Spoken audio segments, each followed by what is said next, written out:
All right, fans, here we are for our district duels, quarterfinals, and on breakdown. Joining me again this week, I have Nate Heckenberger from the Daily Local, and as everyone always knows and recognizes, Glenn Kaiser, part of PA Wrestling, former Hatboro head coach. Guys, thanks for jumping on tonight. Oh, Happy to yeah. be Here we again. go. This ought to be a good one. Yeah, I think there's a lot more parity this year than ever before. So I think we're gonna have a lot of barn burners. Yeah, and Joe, just a little cred to you picking the home team. Owen J. Roberts getting that first round victory over Westchester Henderson. The Wildcats showed up, used the home gym, some big momentum, back and forth swings. But Owen J. It ended up being a little bit of a blowout. Glenn, I appreciate that. I was the only one on our panel of three to go with the Wildcats, and I'm not rubbing anything in any of your guys' faces. It was just a hunch I had. Like you said, the home mat advantage, even without the mat lamp that was allegedly malfunctioning. OJ still came out and they were ready to go. But that was one of the better matches of the first round. The Boyertown West match was a good match, and that Conestoga Spring Four match. I know some people in the forum are picking Stoga to win, but I think they're definitely they definitely have a good team and they won the matches they should have won. They just couldn't pull any of those upsets that they needed to have it be a little bit closer than it was, but they definitely had a good showing. Yeah, I mean, I thought you were going to have the Bechtel brothers take me out back there at O&J after the match, but it was really good match. I think we picked the right one. Speaking of Conestoga, Joe, what's happening there? Are we going to go out and do that video tomorrow night? So ironically enough, we had picked Conestoga and Ridley for our match of the week this week tomorrow. Good Central League matchup. Ridley has had a few guys in their lineup for quite a few years that that deserves it to get on the stage and have their match broadcast along with Curtis Nelson, up and coming lightweight for the Green Raiders. And then Conestoga, as we talked about, making district duels, having just a pretty balanced team. They're tough in some lower weights, and then they got some guys that are tough up top. But unfortunately, they denied us coming. First time in 8 years we had a school turn us down, Glenn. I mean, what are your thoughts on that? I don't think the Conestoga wrestling family is going to be very happy about that. Yeah, it was definitely a shock. But again, to each their own, and they made that choice. We're not gonna showcase them now, and we'll. I think Mike and I talked. I think we're gonna take the week off in preparation. So we're gonna pump out 3 matches on Saturday, and it'll give us time to kind of get prepared for that. So we're kind of pivoting with not having it. We're not gonna make our trip down to the Pioneers and catch that match, which it has the makings for a pretty good match. In that race. Yeah, maybe we'll make it out to the main line next year. Maybe. So, but let's jump right into the bracket. Nate alluded to it earlier. Like, this is the most parity we've had in years, where we've all talked off camera before we recorded. Like, there's, depending on matchups, depending on what happens, coin tosses, upset wins. You could look at like any number of like 3 different teams, up to 3 different teams coming out, maybe even 4, depending on one quarterfinal result. Being crowned District 1 champions this year. Yeah, I mean, let's look at that. Top half of the bracket. I think that's probably the one match out of the gate that we expect Council Rock South to get to the semifinals. But O.J. Roberts, again, they remain hot. But this is the one match I think we're all in agreement with, including Joe on this one, where we think Council Rock South's going to advance and get to that semifinal. Yeah, Council Rock South has O&J's number. They've won all 5 of the matches that they've wrestled in District 1 duels history. So, they have history on their side.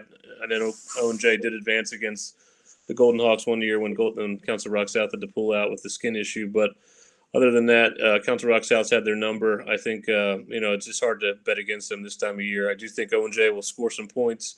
Hopefully get some good matchups, Quattro against Cole and maybe Karkaska against Brillhart, depending on where where South decides to put some of their guys. But I think we should get some good individual matchups. But I just don't know if O&J has enough horses to kind of pull that out. Yeah, guys, I agree. I think Rock South just has a little too many horses in the stable this one. But with that said, I think it has potential to be maybe one of the two closer matchups of this rounds. We'll talk more about the others. What the other one I believe is. I think we're all in agreement with that one. I think we're a little mixed on the results of it. But as we get to it, we'll talk more about it. I'm going to share the bracket here in the meantime. But we're all 100% agreement here, 3 for 3. Rock South is going to win that dual meet. But there's going to be parts of that duel I think where O&J gives them some trouble, but just not enough. Rock South will lean on their experience in these situations. Yeah, I don't think that O&J Robertson will be as lucky as they were in that match against Westchester Henderson down low. I think bonus points are coming at 107 and 114 there for South. So that's going to be the difference, I think, in the Henderson match. I think you're going to see some bonus points scored down low by South in this one that Henderson was unable to get. In fact, they got a loss down in there. Is that a backhanded comment? Not going to be as lucky this time. I mean, I know you didn't pick the Wildcats. Well, way of just kind of that backhanded compliment. I'm just curious for the viewers. Of course. Yeah, that's how I compliment people. Everybody knows that. I think the point is obviously Council Rock South, depending on where they have Bott and they have Brillhart, they could score bonus points those first 5 weights, not because O&J isn't necessarily strong there, but just because Council Rock is so strong. They got veteran kids, they got kids that know how to score and put kids on their back, and that's huge. It's not a knock on O&J. I think a lot of people thought Henderson had that advantage, but Henderson doesn't have the kids that South does down there, and I think that's what's going to be the difference this week. I want to do my due diligence as well. If you're looking beyond Nate in his back wall, he's got his who's who of the Chessmont on the wall. And little Bear Stevens, Mark Durant, who's no longer in District 1, little Rob Begley, and some Tommy Ellis on the wall. Hey, little homage to the greats, gotta throw them out there because not a lot of Chessmont representation in Upper Dublin on Saturday, so at least they're on my wall, right? Right, they're getting a little bit of publicity. So, yeah.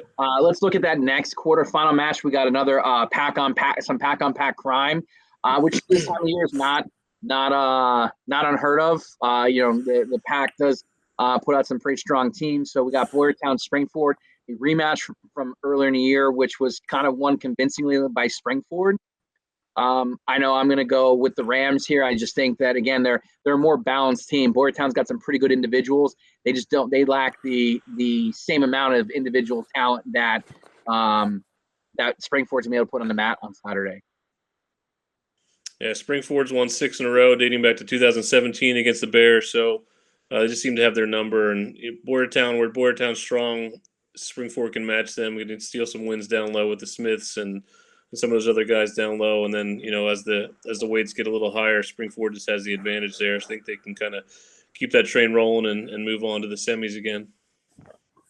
Yeah, you guys know where I'm going here. I'm going with the Rams as well, and this is a time of year that they kind of step to the plate and take some big swings, and I'm already looking forward to the Springford Council Rock South matchups down low.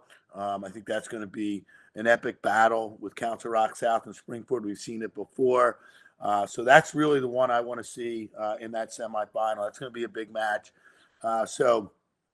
Listen, Boyertown and Springford, as Nate said, Springford's been on the right side of the outcome on a lot of these matches, especially in recent history, especially again this year. But Boyertown has wrestled well in some big matches, Joe, and listen, anything can happen in the pack, but let's count on Springford here getting to the semifinal. Yeah, Boyertown, they're the 5 on the back of a dual meet victory over Quakertown earlier this year, and that put Quakertown to the 6. I mean, that's where we're at. So it's not that Boyertown's not capable of it. It's can they replicate that same effort in this duel? Because that's what it's going to take. It's going to take a strong effort from their team, an upset or two, and they can find themselves in the mix. But I think we're all unanimous to agreeance that we believe Spring 4 moves on here. So this is probably the top half of that quarterfinal on the bottom bracket is the marquee matchup of this quarterfinal round, in our opinion. In fact, it's going to be the match that we cover, Glenn. Just so you know, I know we talked off via text today. That's going to be the one we cover, and then we're still undecided on the semifinals to be based on what happens. We might just stay with Pennridge after that, but we're definitely doing Pennridge Quakertown in a rematch won by Pennridge earlier in the year. That was they beat a Quakertown team without Gavin Carroll in the lineup. Can Pennridge, the Rams, again, talking about replicating efforts, can they bring that same intensity, that same energy that we saw them, when they almost knocked off Rock South in the beginning of the year and then beat Quakertown with, and replicate that and beat the Panthers again. I think Pennridge wins. And again, a close match. This is why they're picking that one. I think it's going to be the best matchup of this quarterfinal round, 8:30 in the morning on Saturday. Nate, I want to hear your stats first before I make my pick. I don't have too many stats for this one. I just think the biggest stat, looking back at the box score from the first time they met back in December, 9 of the 13 matches decided by fall. That's a huge number of pins in one match. I think it just comes down to who fights harder to stay off their back. Obviously, like you said, Carroll back for Quakertown. That's a big boost for them. Pennridge didn't have Hogan and they didn't have Gallagher in their lineup for that match, and they still won. So, they're gonna be full strength for the most part. Missing somebody down low, I think, but nine pins in a match between rivals. I can't see that happening again. If it does, it's going to be a wild one for you guys to cover. But I think it's just a matter of some of those kids that don't have the star status, just being able to fight and scrap and keep matches close and learning how to lose gracefully, so to speak. Yeah, I mean, you look at that result, Nate, and there are some mismatches in the match. I just think that Kurt Handel, he just played chess, last week with Pensbury a little bit, adding Gavin Carroll back in the lineup helps him.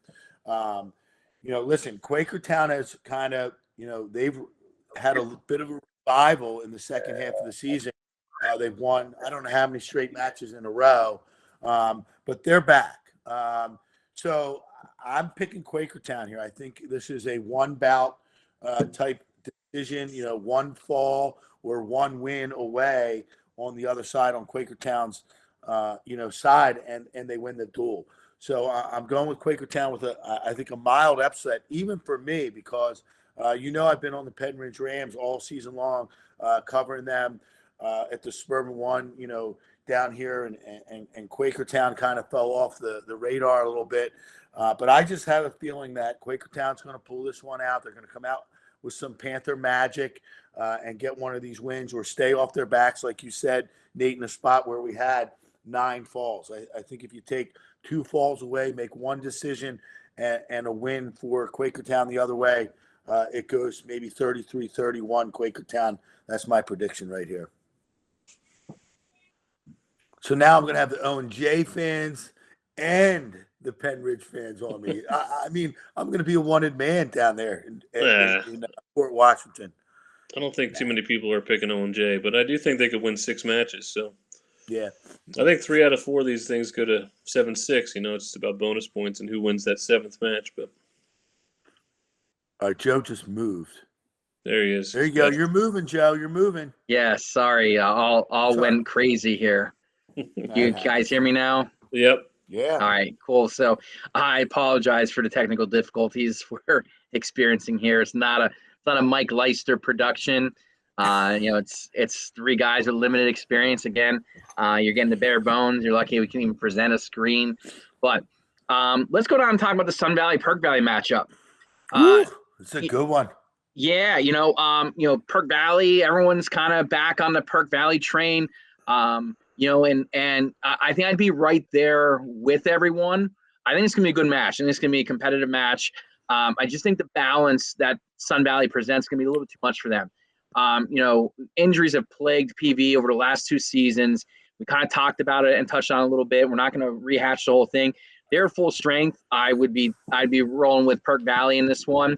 However, they're not, and the biggest hole they have is not having Cole Euchre, and that's a big hole, especially up top where Sun Valley can kind of roll out just some pretty tough, consistent guys that are gonna win matches. So, with that said, I'm gonna go with the Sun Valley Vanguards to get into the semifinals.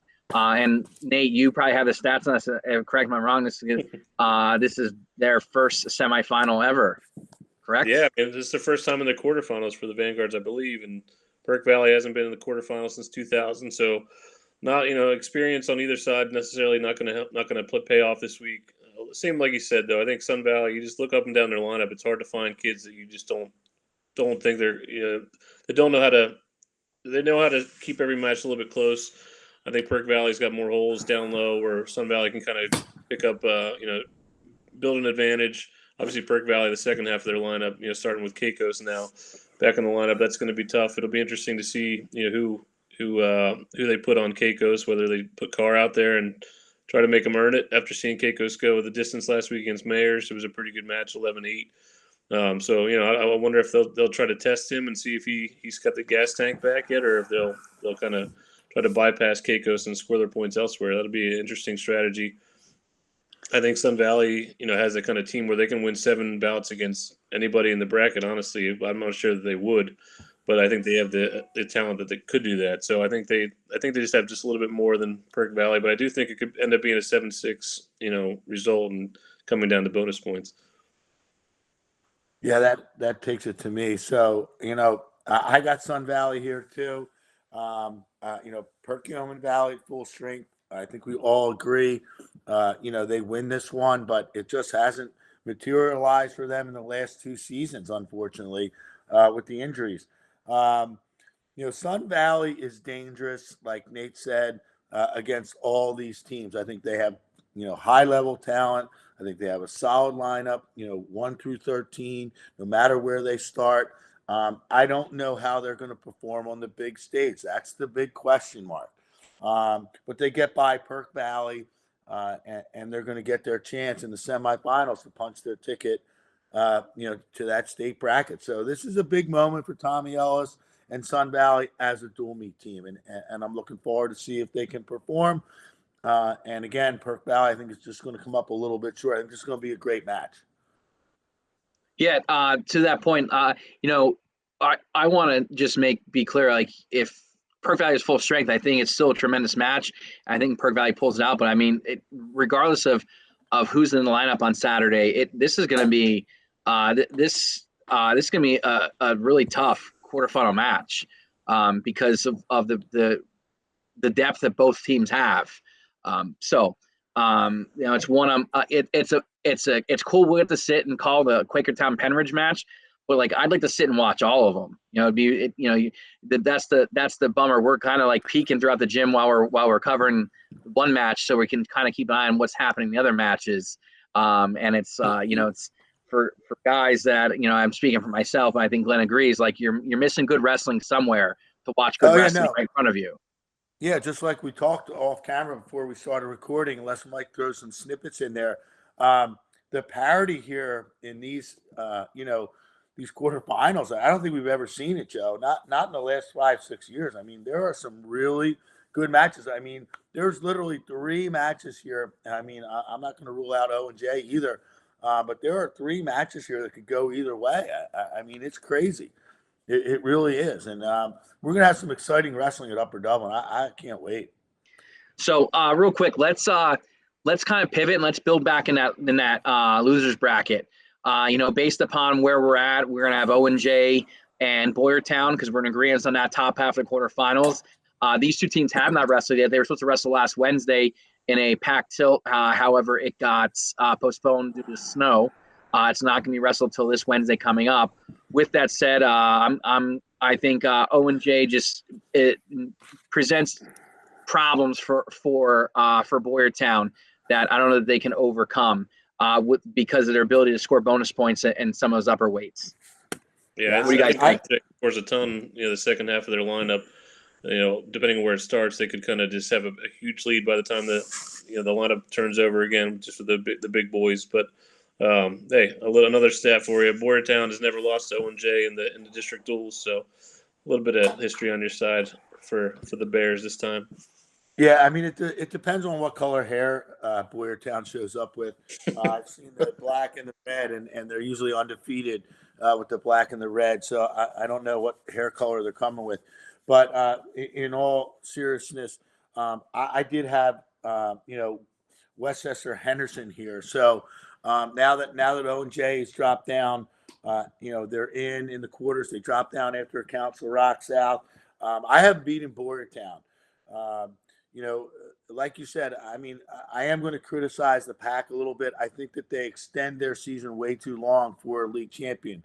I'm not sure if this is because of the earlier season schedule, and they don't start their leagues until after January 1st. I'm not 100% sure, but there's way too many pack matches every year at district duel time that actually affect the seedings of this tournament. And we just talked about that a little bit. So that's a little frustrating from an SOL perspective, that the pack isn't settled. We have to decide where to seed these guys. This is a match that should have been wrestled earlier, in the season. And the pack is settled, I guess. Springford is the victor, correct? Or is there something? Yeah, Springford is the league champ. Yeah. So, but there's still, PV still got to wrestle Boyertown tomorrow night. Is that correct? Yep. Boyertown Owen J has Boyertown's Methacton tomorrow. Your Boyertown Owen J next week. Yeah, it's way too late in the season to be having dual meets in league when we're into the finals of the district duel. So just a little critique there of the pack, but nonetheless, Owen J, they're hot. They got it going on. They got some star power now. They just showed against Westchester Henderson they can win the toss-up bouts, and I think that's the key in this Boyertown match. They're going to win some of those toss-up bouts, and that's going to be the difference. So we look at that other first-round wrestleback, and it's Pennridge, it depends. For Nate and I, it's Quakertown, and Perk Valley. For Glenn, it's Pennridge and Perk Valley. Any way you slice in these two matches, I think I feel Quakertown or Pennridge wins that match in that wrestleback round against PV based on their the depth that those teams present, and Pennridge in particular is kind of a little stronger in some places where potentially PV is not. In that match, we could possibly see a matchup between like the first and third ranked guys in the region, Max Tennessee and Colvin Martinelli at 107, which would be huge. But then like in those lower weights, PV can't exactly keep pace with what Pennridge can throw out on the mat. So there's those little intricacies of that duel that I think tilt in Pennridge's favor. And then if it's Quakertown, same thing. Quakertown just has more depth right now. I know Glenn, you talked about it. What do you guys think? Nate, give me some stats. I got no stats for that one, but I'm almost rooting for Perk Valley and Quakertown to meet there, just to maybe get a shot at seeing Keikos and Guy wrestle, or Keikos and Borzio, or Keikos going to wrestle somebody there. That should be one of the highlight matchups of the tournament. Yeah, this is an interesting one for me. I did have Pennridge and PV right here. Again, this is an old Bucksmont rival. I don't know if you guys know that Perk Valley and Pennridge, we all used to be in the Bucksmont, Happer Horse and North Penn. So the Central Bucks schools, which was Central Bucks West and East back then. But this is going to be a battle either way. Both teams, a lot of pride. But Pennridge is on a mission. They are on a mission to get to Hershey.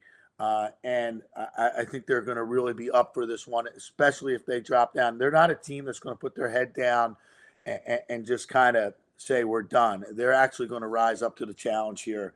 And they are going to be very difficult to beat through these wrestlebacks. If it's Quakertown against PV, Same thing. Quakertown's got a lot of pride, a lot at stake to return to the state duels.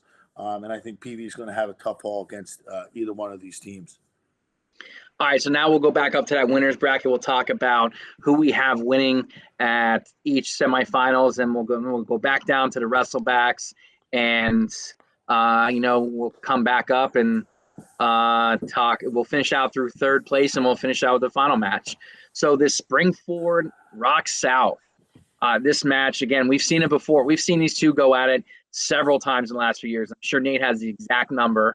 He is our resident stat guy, and he's going to hit us with that little bit of knowledge here in a second. I'm sure of it.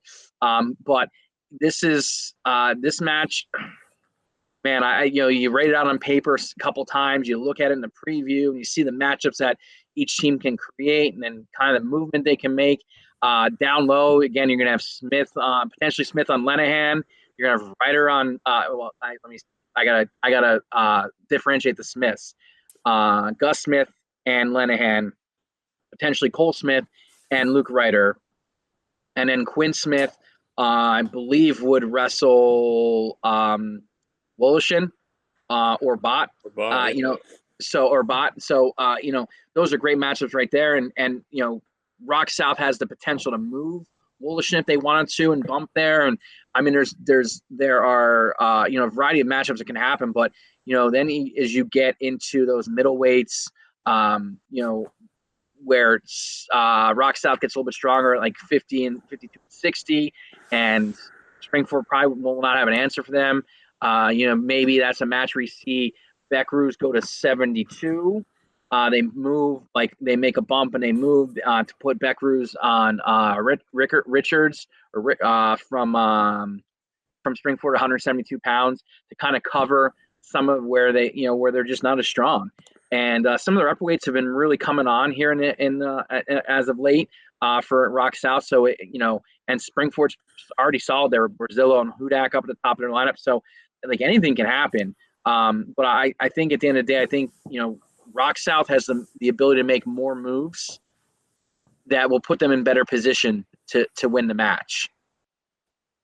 Yeah, and I don't have the totals, but I do know, the last time they wrestled, 2020, Springford did beat Council Rock South. The Hawks had won the previous 3 years. So I don't know if there's any real trends right there, but like I said, I just think it's hard to bet against Coach Sillenperry at this time of year. Two very seasoned teams, two very seasoned staffs.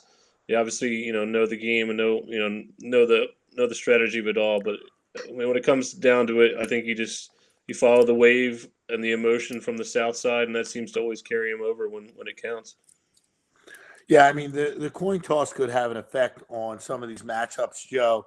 I kind of agree that where the Smiths fall and what Brad Sillenperry does with his lineup down low is very indicative of the outcome of this match. I think with Beckerus being able to go up, gives them a lot of flexibility in the middle. I know there's a guy or two, for South that they can insert, but Lindros has been wrestling great. Bot has not performed as well as Council Rock South thought he would this year. But if they get him in the right matchup, that could be a big swing match for them.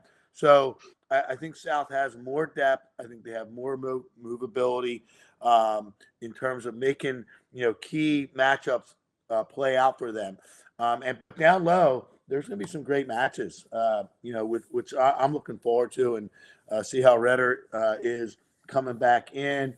So this is going to be a great match, but South has a little bit more firepower, and I expect them to reach the semis. It's definitely not the 39-point blowout that was in December. It's definitely going to be different than the December match, but I still think South has the advantage. Yeah. Right. I don't think that December match had any of the Smiths in the lineup. No, they were all out. Yep. No, correct. Yeah. Smiths were all out, and Ryder was out for South. So, yep.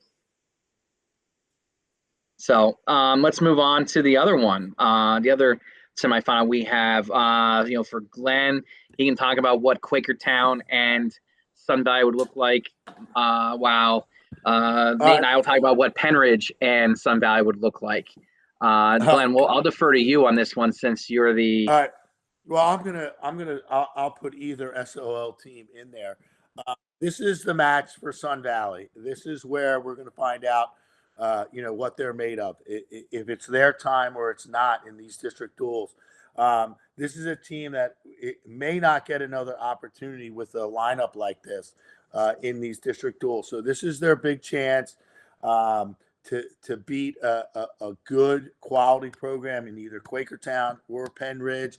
Pennridge is hot. Quakertown's been there before. So Sun Valley needs to really step up their game. I have Quakertown getting by Sun Valley here. I would also have Pennridge getting by Sun Valley as well. And I'll just tell you why. I mean, number one, since I have Quakertown here, I think Quakertown is a completely different team from early December. I think their lineup has gotten a lot more secure. I think they're wrestling really well. I think there's a couple of kids on that team that have a chip on their shoulder. Ziegler, one of them, and Colin Gaz, he is just wrestling out of his mind. I mean, he's having a season and a half. And Lackman is a beast. And you insert Gavin Carroll in there. I just think that they have the same firepower, if not higher star, quality in their entire team up and down the line. So that's why I have Quakertown advancing here and getting to the finals against Council Rock South in an all suburban one league matchup. Shocker. Well, as much as it, you might think it pains me to say it, I agree that, and this is where I base my decision on. I've said it all along. I think Sun Valley is a strong team. This is where, like you and Glenn, you kind of mentioned it. Got to it, Ken. This is a potential program defining match for Sun Valley. Is this the Sun Valley we're going to see moving forward? Tommy Ellis and BJ Barlow and all the guys helping them down there have been helping the build to get to this point. Black Sheep Club, all that they got down there in Aston, that's helped to make this team. Again, it should be said, transfers do help, but we have to be aware of the fact that this Sun Valley team, it's uncharted territory. How are they going to react to it? They've passed all the tests up to this point. But I think if we look down their schedule, we haven't seen them wrestle multiple tough dual meets back to back. And that's one thing that you can say. They had a tough match with Berks Catholic, and they had another tough match with Caravel Academy in Delaware. And they were 1-1 in those matches, but we haven't seen them in one day wrestle consecutive tough matches. So, does that mean they're not going to win? No. What it means, I think that they're gonna struggle and potentially struggle in a second tough match in a row, because we talked about, I think PV pushes them some in some spots because PV has the talent to hang with them, and this is where I think a team like Pennridge, who's been in a few more tough dual meets, been in a few more tough matches. Based upon their schedule, it's gonna be the difference. Now, if it happens to be Quakertown, I believe the same thing, because Quakertown's again also gone to a lot of tough tournaments and wrestled some tough competition via dual meets. So I think that's where it lies, is the ability to answer the bell consistently in one day. Yeah, I mean, before you jump in, Nate, I just want to say, there I go, your piece. The full body work for Sun Valley, indicates that they're capable of getting a win here. They have beaten some good teams this season, so don't count them out. And if you put Pennridge in there in place of Quakertown, based on my bracket, I kind of agree. Pennridge actually probably has a better matchup scenario, coin toss included, in this dual meet. So I would take Pennridge here as well. But again, Sun Valley has not let anyone down there in the Chessmont. Nope. They've been the class of the Chessmont for better part of the last 2 years. Yeah, I mean, they have a solid team. I think the thing for Sun Valley, and I think they pull this one out. I'll stick up for the Chesmont guys, even though I am a Pennridge grad, right? But no, I just I think mean, Sun you do have Valley. Tommy's picture on your wall, so Yeah, I mean that's got to count for right here. something. Absolutely, I got to ride with Tommy. But no, in all seriousness, I think they certainly hear the chatter. They hear, I talk to them and they're like, oh, nobody thinks we wrestle anybody, this and that, and for sure their schedule is not as tough as Pennridge and not as tough as Quakertown's, but that doesn't necessarily mean that they're not ready for the moment. Well, I mean, obviously we'll see. I think they're going to be very amped and eager to prove themselves. Whether or not that comes to fruition, we'll see. But I think the biggest part of this, if they do get Pennridge, it's that second half of the lineup. After Coons goes for Pennridge, you have a lot of underclassmen for the Rams. You got Denisi. Hopefully I say that right.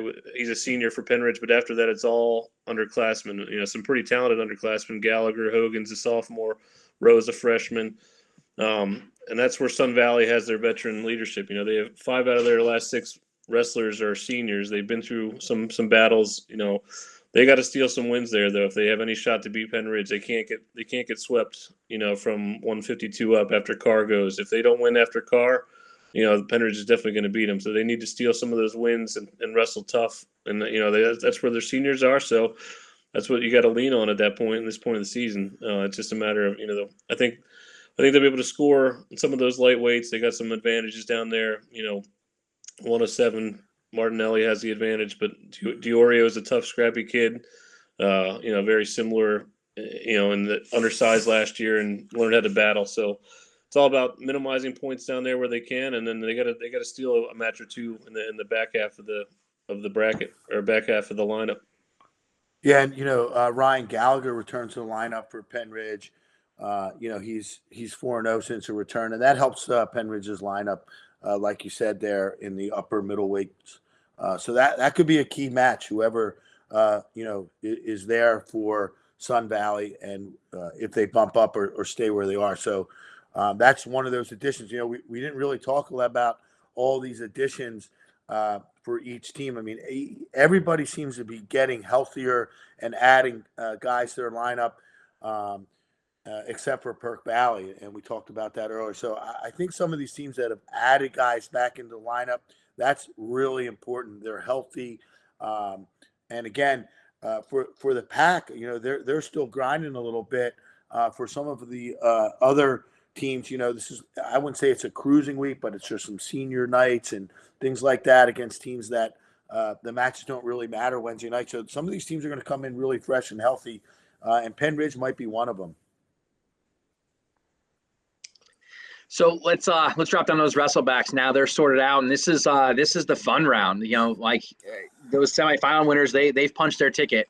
They punched their ticket to Hershey. So they have the monkey off their back. Now when we talk about these guys, these last 4 teams that are gonna take these 2 spots, they're the ones that kind of have to come and bring it.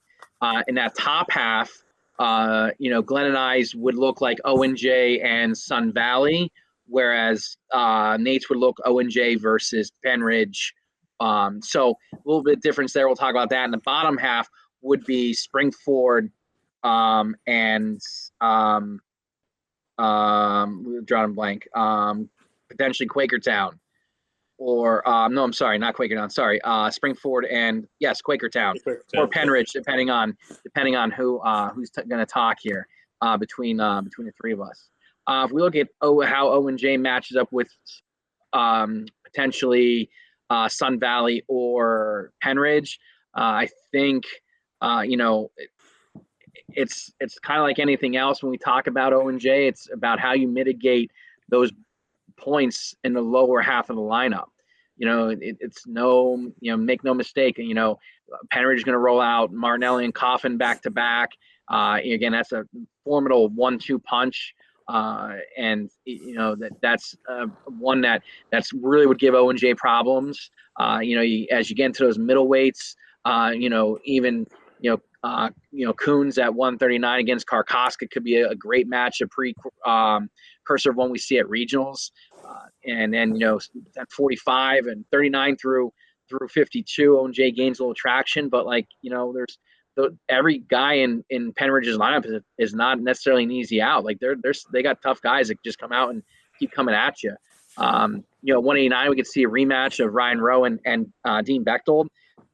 They've wrestled several times. They wrestled at SEPA last year. They wrestled, I believe, at PJW States as well. Had some close matches. Dean Bechtold's enjoyed a better freshman season than Ryan Rowe. Doesn't mean that it's not going to be a good match. Chase Washington at heavyweight and Christian Gregory could go either way. When you're talking above 152, past 152, the only match you can kind of circle as like a definite would be like a home run lock is Dylan Bechtold. So I think Pennridge is a bad matchup for Owen J, and not that Sun Valley is a good matchup, but either matchup is a bad matchup for Owen J, and I think whatever team it is, wins that match and punches their ticket to stage, whether it's Pennridge, whether it's Quakertown, whether it's Sun Valley. Yeah, I mean, my bracket's a mess, based on what I'm looking at. So I have Sun Valley against OJR, and I got Pennridge against Springford. If you stick to, Quakertown winning up top, if that Pennridge Springford match happens down low, that's going to be an epic battle there. Springford's going to be fighting, with all their pride. I mean, all their history. They're bringing that right to the table. All the experience they've had, all those kids that are upperclassmen, and the new guys coming through, they're going to want to make a statement there. But Pennridge is on a mission. It doesn't matter who Pennridge is wrestling for me down low. I think they're going to get into, this, group of four, if you will. I have Sun Valley also in this group of four getting out into the state bracket. So it depends, what happens. But that Pennridge Springford match, if that happens, is going to be a big one. Sun Valley against OJR, again, I just think Sun Valley, if they do drop down with the loss in the semis, they're going to be pretty angry. And I don't see them, kind of packing in. I see them kind of stepping it up and getting by Owen J. Roberts. So that's what my bracket looks like. Nate, what do you got there? Yeah, I don't even know who's where at this point, but I think I think that the top four teams getting out are Council Rock South, Sun Valley, Pennridge, and Quakertown. So, however things line up, down low, I think Pennridge and Quakertown can win their semifinals. If it's Sun Valley down there, I think they can bounce back and respond, and I think those are the top four teams to get out. So, however it lines up, whoever loses where, I just think those are the top four teams in District 1 right now, and I think those are the four teams that get out. That's fair. I agree. So let's talk about this final. Rock South, either the all Suburban 1 final that two of us have. Well, actually, I think we all have three different finals matchups. The only one we agree on is Rock South. I believe I'm Rock South and Pennridge. Glenn's Rock South and Quakertown, and you're Rock South and Sun Valley. I'll go first. I think Rock South wins the rematch with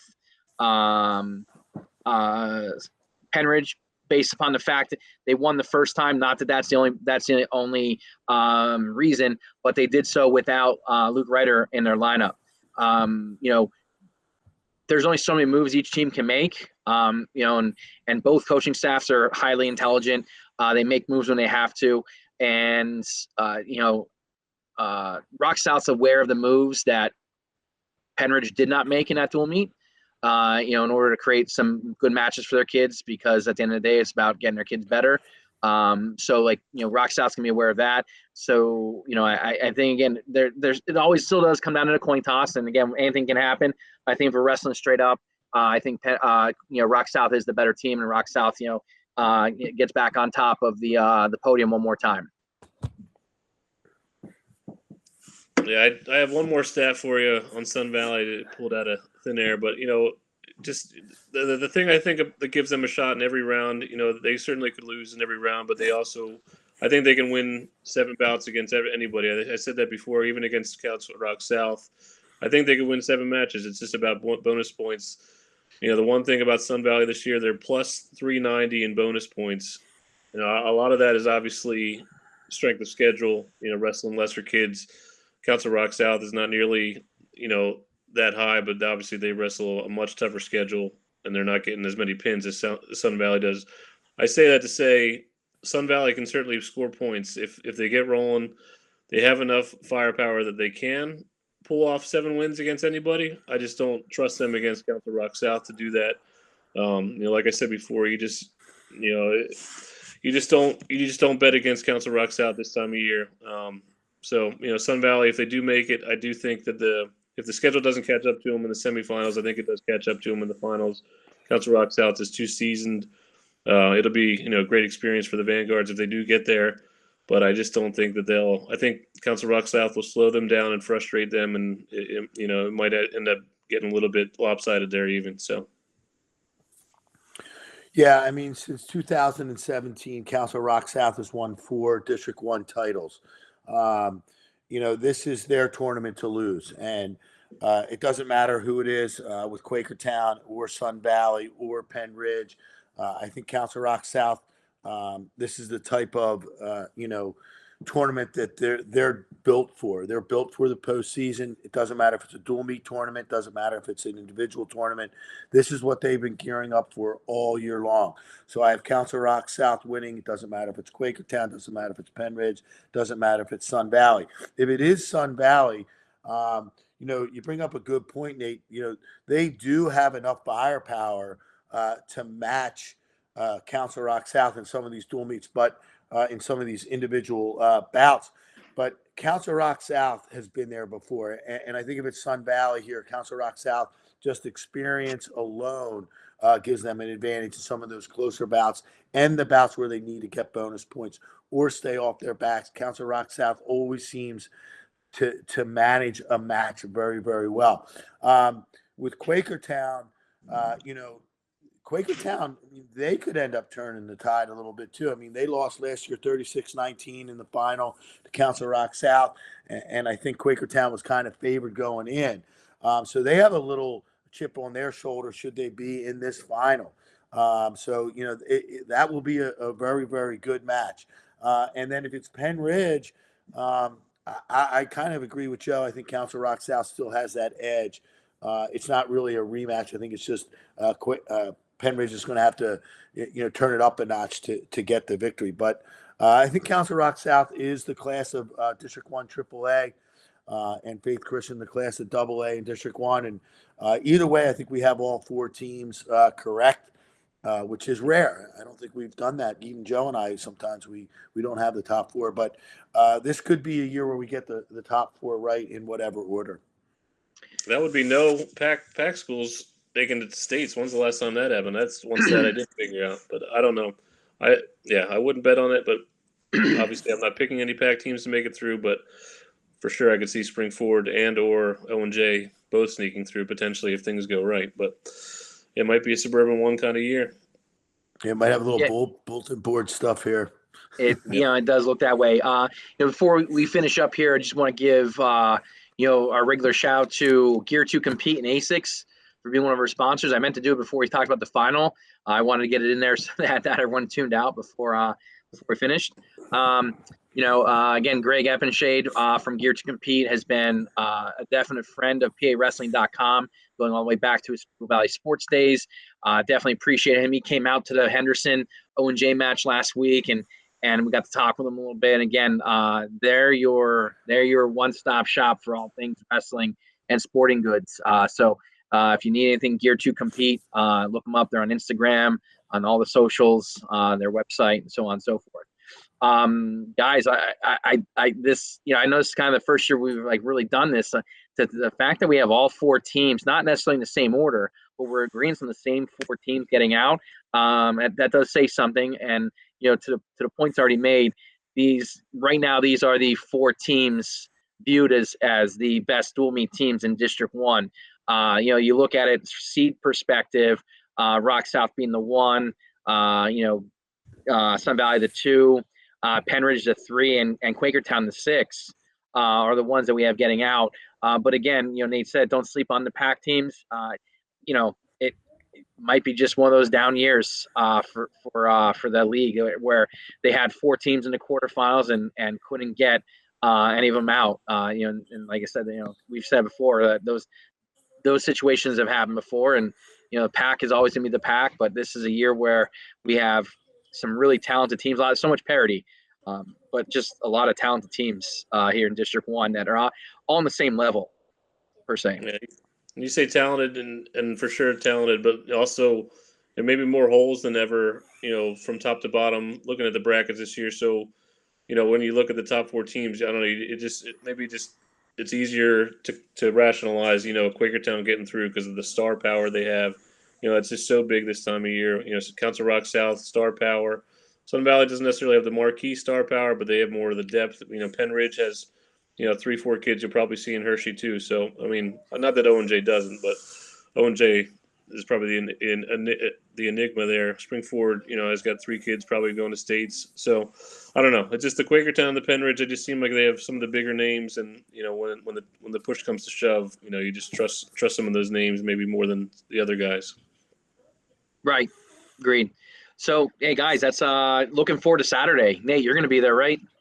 I'll be there. I'm covering the pack this weekend, so I got promoted, I guess. What, Austin Herzog taking the weekend off? I guess, yeah. So, Does anybody Awesome. what's the how many points is Bristol getting? Is that on DraftKings yet or not? 72. They're plus 72. Hey, the crazy stat that I just looked up, in the team stats, thanks to Mike Leister. This is not me doing any research. This is just me copying off of Mike Leister's work. But Faith Christian has wrestled 396 matches this year and only gotten pinned 9 times. With that schedule that they have is insane. So I don't think they're going to add to that this Saturday, but we'll see. No, I think we, before state duels, we'll definitely have to take a comprehensive look and definitely give Faith Christian their due. They've had a tremendous season. We're fortunate enough to cover them back earlier in the year when they wrestled against Council Rock South, and now this is, to be fair to them, it's hard to cover a team that blows everyone out in their dual meets. It doesn't, as far as we go, as far as going out and covering and doing the production for it, because it's not necessarily a match everyone wants to see, because it's not as competitive. But once state duels happens, they're going to get the challenges that are worthwhile, and we're going to talk about them, and we're going to give them the credit for the season that they've had, and then follow up with individual states and what they're going to go there and do. I mean, they're just starting to scratch the surface on the success that they're going to see from this season. Yeah, I mean, good luck to them. Like you said, at the state duels, high expectations for Faith Christian. They need to go get a medal this year, and that's their goal. And if they come home without one, it'll be a disappointing season as a team. All right, folks, thanks as always for tuning in. And we try to keep it, definitely kept under an hour this time. I didn't think we'd be this quick, but we got our points across, and looking forward to seeing some good wrestling on Saturday and crowning a new district duels champion. Bright and early. Yep, 8:30 is the start time. That first round, get there early, get in your seats, get set for a great quarterfinal round. Going to be followed up by some great wrestlebacks and semifinals, and all the way through the finals. Like, it's really going to be a great day of wrestling and for District 1. Yeah, we had all the same 4 teams, but I truly think that all 8 have somewhat of a puncher's chance, and that's pretty rare. So should be fun. Definitely. All right. Again, thanks as always for tuning in. Take care, and we'll see you.